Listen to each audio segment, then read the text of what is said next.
नमस्कार, तफ्तीश की नई कड़ी में आपका स्वागत है। मैं हूं अंकित वर्मा। सुनंदा पुष्कर का शव 17 जनवरी 2014 को दिल्ली के होटल लीला पैलेस में संदिग्ध हालत में पाया गया।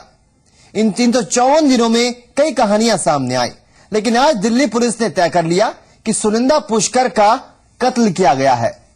सवाल यह है कि कत्ल किसने किया, चाहे वो दिल्ली के पुलिस कमिश्नर हो, सुनंदा पुष्कर के भाई हो, सभी के शक की सुई सुनंदा पुष्कर के पति शशि थरूर पर जाकर टिकी जाती है। खैर, यह विषय जांच का है। फिलहाल हत्या का केस दर्ज कर लिया गया है। वो सुसाइड नहीं, एक मर्डर था। ये डेथ जो है अननेचुरल थी, पॉइजन के जरिए थी और इसमें जो है ये ओरली भी कंज्यूम हुई हो सकती है, इंजेक्टेबल भी हो सकती है, इंजेक्ट की हो किसी ने। तो इसको मद्देनजर रखते हुए और आगे की तफ्तीश को सुचारू रूप से जारी रखने के लिए हमने 302 का केस दर्ज किया है। सुनंदा पुष्कर का कातिल कौन? अगर किसी ने जहर जो पी गई है, क्या खुद पी गई या किसी ने जबरदस्ती पिलाई या जो इंजेक्शन लगा है, जो इंजेक्शन जबरदस्ती दिया गया है तो किस तरह से दिया गया, ये सब तफ्तीश में हमें पता चलेगा। 52 वर्ष की सुनंदा पुष्कर की मौत के करीब एक साल बाद सवालों का ऐसा तूफान उठा है जिसमें पूर्व केंद्रीय मंत्री शशि थरूर बुरे फंस गए हैं। सवाल पूछा जा रहा है कि अगर सुनंदा पुष्कर की हत्या हुई थी तो फिर कातिल कौन है? जैसा आपको मालूम है कि क्वांटम ऑफ जो पॉइजन की क्वांटिफिकेशन का काम इंडिया में नहीं हो सकता, उसके लिए हमें बाहर के विदेश में भी जो सैंपल्स है भेजने पड़ेंगे। क्या शशि थरूर का इस पूरे केस से कुछ लेना देना है? पहले नजर उन पर पड़ती है तो शशि थरूर को मेरे ख्याल में गिरफ्तार करके बोले उसकी जांच, उसकी पूछताछ होनी चाहिए। अब जो 302 में हमने केस दर्ज किया है, इसमें जिन भी विटनेसेस को और जिन भी व्यक्तियों को जो इस केस के बारे में जानकारी रखते हैं एग्जामिन करना होगा, हम एग्जामिन करेंगे। लेकिन शशि थरूर दिल्ली पुलिस के नए टर्न से हैरान है। 302 का केस दर्ज होने के बाद शशि थरूर ने एक बयान जारी किया है जिसमें उन्होंने कहा है, मैं ये सुनकर हैरान हूँ कि दिल्ली पुलिस ने मेरी दिवंगत पत्नी सुनंदा पुष्कर की मौत के मामले में अज्ञात लोगों के खिलाफ हत्या का मामला दर्ज किया है।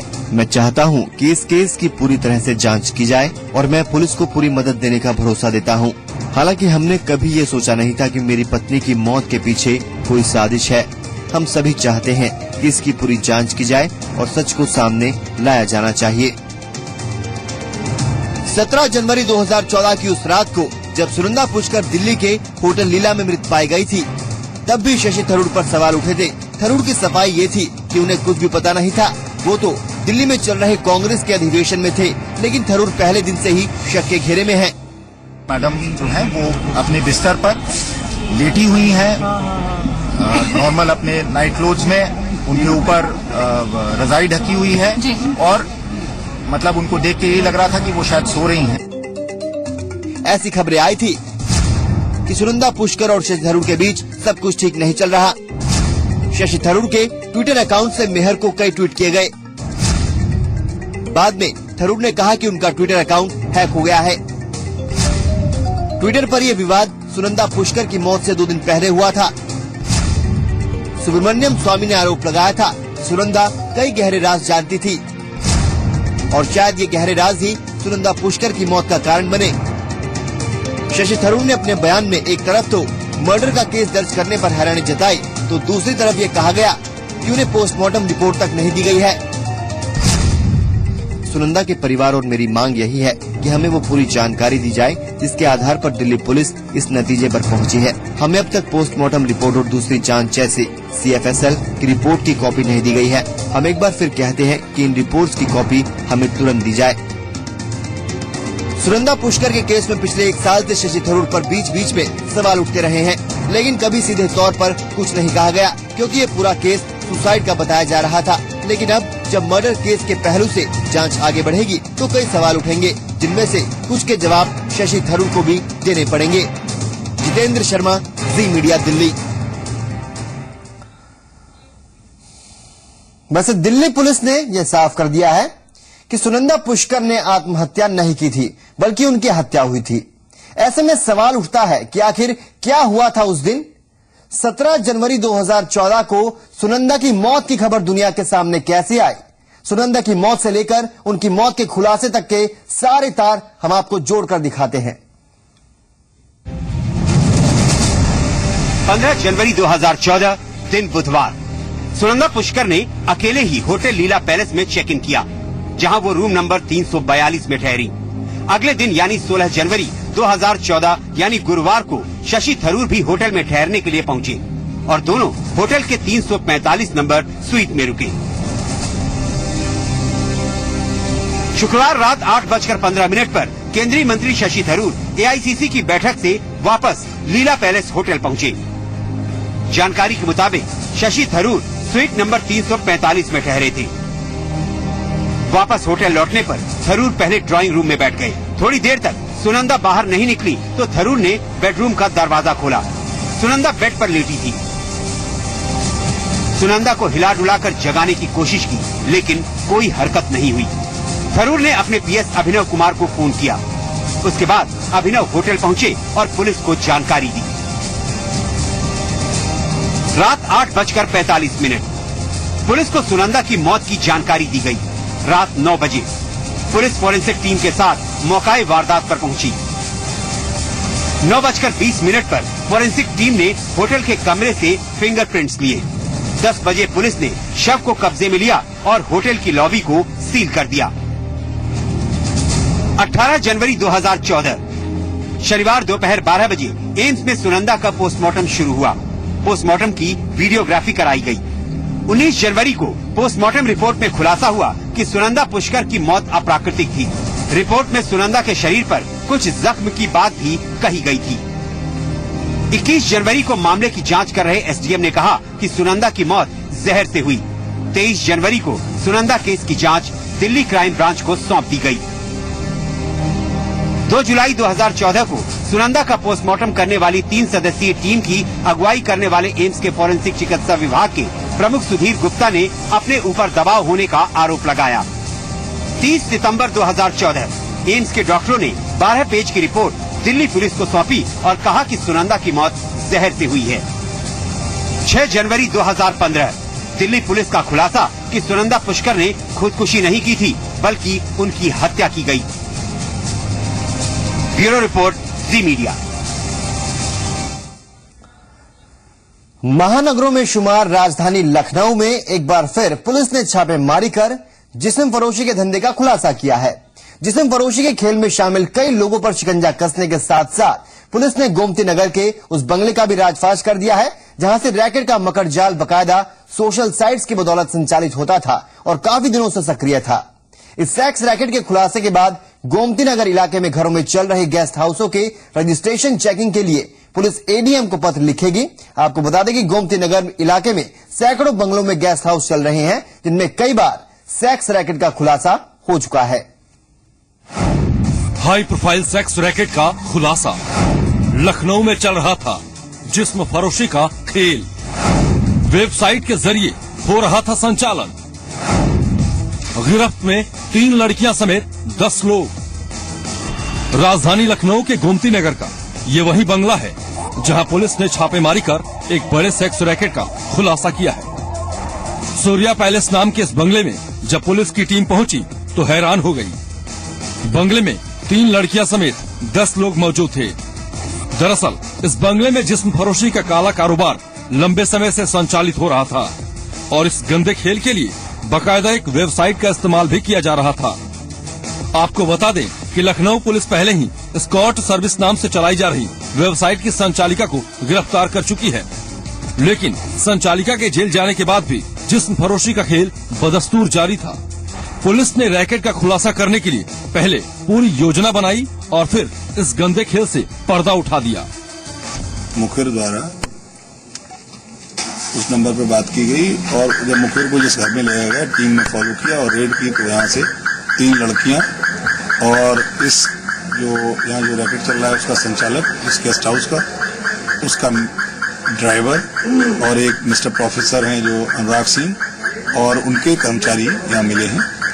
पूछताछ की जा रही है और गहन विवेचना के बाद जो भी कार्रवाई होगी की जाएगी। आपको जानकर और भी हैरानी होगी कि जिस बंगले में बड़े सेक्स रैकेट का खुलासा हुआ है वो बंगला किसी और का नहीं बल्कि इलाहाबाद में तैनात एक बड़े अधिकारी का है।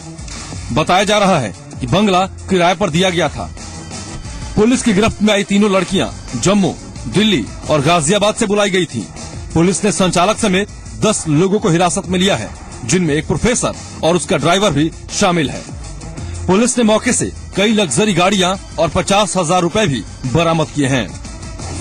कई बार इनसे कहा उससे और उनसे कि जब यहाँ पे अगर होटल खोल रखते हो तो इसमें CCTV कैमरा वगैरह लगवा लेंगे, इसलिए सब जगह सारी चीजें। अभी आप क्या बता रहे थे, यहाँ कुछ एंजॉयमेंट क्या चल रहा था यहाँ पे? नहीं, हमारा एंजॉय था, हम केवल नहीं, हमको प्रोफेसर आप बुलाए थे। अच्छा, हम आ गए थे तो वही। लखनऊ में एक के बाद एक हो रहे हाई प्रोफाइल सेक्स रैकेट के खुलासे से 2 बातें साफ है। पहली ये कि अब लखनऊ में भी जिस्म फरोशी का काला कारोबार धीरे धीरे अपना पांव पसारता जा रहा है। तो दूसरी बात ये कि अगर पुलिस ने इस मामले की ठीक से जांच की तो कई सफेद पोश चेहरे भी बेनकाब हो सकते हैं। नीरज मिश्रा, जी मीडिया, लखनऊ। इस वक्त एक बड़ी खबर कानपुर से आ रही है। यहाँ के बाबूपुरवा इलाके में बदमाशों ने एक युवक को गोली मार दी है। युवक की हालत गंभीर बताई जा रही है। कानपुर के बाबूपुरवा इलाके में बदमाशों का जरा भी पुलिस का कोई खौफ नहीं रह गया है। यहां पर बदमाशों ने एक युवक को गोली मारी है। युवक की हालत गंभीर है। गोली क्यों और किस वजह से चलाई गई यह अभी मालूम नहीं चल पाया है। तो एक तरफ उत्तर प्रदेश पुलिस अपराधों के खिलाफ लगाम लगाने के कड़े दावे करती है, लेकिन तस्वीर ज्यों की त्यों है। एक बार फिर कानपुर बना है क्राइमपुर। यहां पर बाबूपुरवा इलाके में बदमाशों का कहर देखने को मिला। एक युवक को गोली मारी गई है। युवक की हालत गंभीर है। मौके पर पुलिस पहुंच चुकी है, तफ्तीश की जा रही है, लेकिन अभी तक बदमाशों का कोई भी सुराग हाथ नहीं लग पाया है।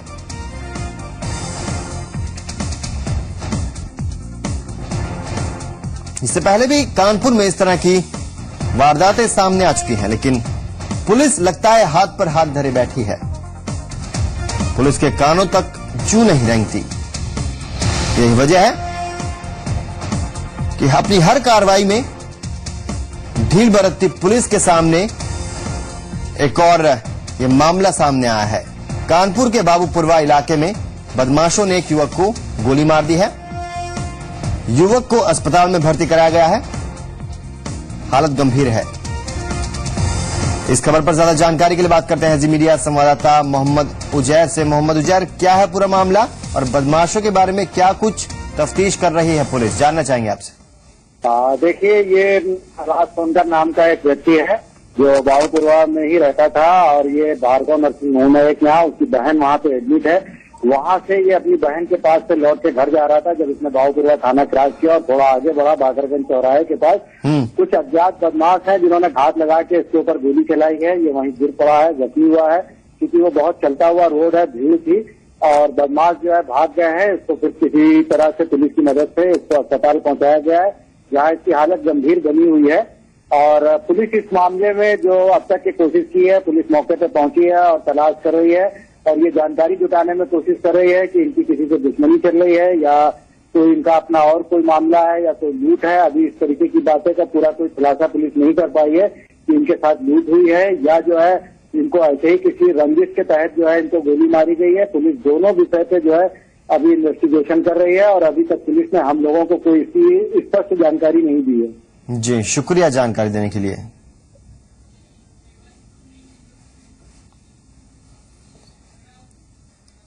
मुजफ्फरनगर में शादी का झांसा देकर 1 साल तक रेप का मामला सामने आया है।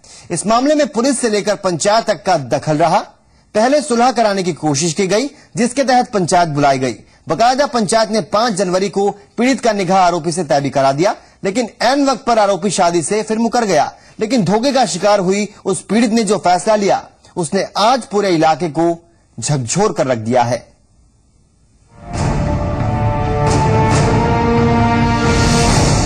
मुजफ्फरनगर में इंसानियत को तार तार कर देने वाला एक सनसनीखेज मामला सामने आया है, जहां एक लड़की को शादी का झांसा देकर पूरे 1 साल तक उसकी अस्मत के साथ खिलवाड़ किया गया। दरअसल पूरा मामला कोतवाली थाना इलाके के सुजड़ू गांव का है। आरोपी युवक पीड़ित का दूर का रिश्तेदार है और यही वजह है कि उसका उसके घर में आना जाना लगा रहता था। धीरे धीरे दोनों के बीच नजदीकियां बढ़ती गईं। आरोपी शख्स पीड़ित को शादी का झांसा देकर उसकी इज्जत से खेलता रहा और फिर शादी करने से इनकार कर दिया, जिसके बाद पीड़ित के परिजनों ने पुलिस थाने में मामला दर्ज करवाया, जिसके बाद आरोपी पक्ष ने पंचायत बुलवाई और इसी पंचायत में 5 जनवरी को निकाह की तारीख तय हुई। एक सीसी रखी थी, न जाने किस चीज की थी वो मैंने उठा के पी लिया। मगर मेरे पास ये रास्ता है, क्योंकि कानून की बात भी ठुकरा चुके वे लोग और वे पंचायत को भी ठुकरा चुके और मुझे भी ठुकरा चुके। मेरा कौन हाथ थाम लेगा? साइन मेरे पास ये रास्ता है, तू एक काम कर, तू अपने आप को खत्म कर दे। मैंने वो सीसी पी ली, मुझे कुछ पता नहीं चला मैंने क्या पिया क्या न पी। पीड़ित के घर शादी की पूरी तैयारियां कर ली गई थी, लेकिन 5 जनवरी को भी आरोपी ने फोन कर निकाह करने से इनकार कर दिया, जिसका सदमा पीड़ित लड़की बर्दाश्त नहीं कर सकी और जहर पीकर आत्महत्या करने की कोशिश की। हमारी बिरादरी का एक सबसे बड़ा है पंचायती, उसे बुलाया, उसको फोन करा, उनका हमारे मामले में आ जाओ और इस मामले को साफ करा दो। पंचायत करी, उन्होंने कहा हम 5 तारीख में साकिर से साइन का निकाह कर ले जाएंगे। उनका अच्छा जी। फिर पुलिस चौकी में आया, पुलिस चौकी में उसके भैया रहीस उसका नाम है। पुलिस चौकी में आके उन्होंने साइन करे, अंगूठा दिए और ये कह दे जी हम 5 तारीख में पक्का साइन से निकाह करके साकिर का ले जाएंगे। लेकिन परिजनों की मदद से आनंद फानंद में पीड़ित को जिला अस्पताल में भर्ती कराया गया, जहां उसकी हालत खतरे से बाहर है। मेरे घर पर मेहमान आए हुए थे, उन लड़कियों को जो मेरी को पता लगा इस चीज का कि शादी को इनकार कर दिया। ना मालूम साहब मेरी लड़की ने क्या खाया क्या नहीं खाया। जब उल्टी लगी घर में शोर शराबा हुआ, शोर शराबा के मुताबिक मैं तो एकदम उसको उठा के लड़की को अस्पताल लेकर के आया। वहीं पुलिस का कहना है कि परिजनों की पहली तहरीर पर कार्रवाई हुई थी, लेकिन अभी तक परिजनों ने इस मामले को लेकर कोई शिकायत दर्ज नहीं कराई है। डॉक्टर से भी बात हुई है, मेरे वहाँ पे सब इंस्पेक्टर हैं, उनका भी ये कहना है कि डॉक्टर भी इस बिंदु पे अभी स्पष्ट नहीं है कि एक्चुअल है क्या, और हालत एकदम ठीक है जैसा कि डॉक्टर ने बताया है। और 2 बार मैंने पुलिस भेजी है तहरीर के लिए, अभी तक तहरीर नहीं दी है। और कहना है कि पहले भी तहरीर दी इस मामले में नहीं, उन्होंने जो दिया था उस पर एक्शन हुआ था और उसी के आधार पर बारात आज आनी थी। अब जो भी बात है, अभी इनके रिश्ते का ये मामला है और तहरीर देंगे, कार्रवाई होगी। हालांकि इस मामले में आरोपी के खिलाफ अभी तक कोई कार्रवाई नहीं हुई है। वहीं सवालों में वो पंचायत भी है जिसने रेप के आरोपी के साथ पीड़ित के निकाह का फरमान सुनाया था। ऐसे में अब देखना होगा कि पीड़ित पक्ष को कब तक इंसाफ मिल पाता है। संजय गर्ग, मुजफ्फरनगर, जी मीडिया। और अब गुनाह की नजर, बुंदेलखंड के सबसे बड़े डॉन सरदार सिंह गुर्जर की गर्लफ्रेंड को पुलिस ने गिरफ्तार कर लिया है। 75,000 के नामी सरदार सिंह गुर्जर की तलाश मध्य प्रदेश और उत्तर प्रदेश की पुलिस पिछले कई सालों से कर रही है।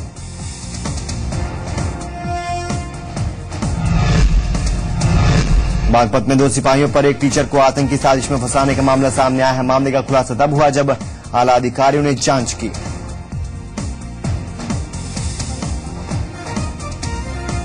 आगरा में एटा के एक प्रमुख एसपी नेता के करीब और उसके 2 साथियों पर मारपीट करने का आरोप लगा है। दरअसल तीनों युवक सामान खरीदने के लिए एक मॉल आए थे, लेकिन सामान खरीदने के बाद उन्होंने भुगतान नहीं किया। जब कर्मचारियों ने युवकों को रोका तो तीनों दबंगई पर उतर आए और मारपीट करने लगे।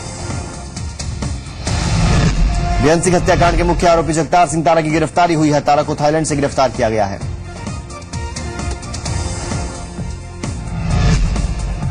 और तफ्तीश की इस कड़ी में इतना ही, दीजिए इजाजत। नमस्कार।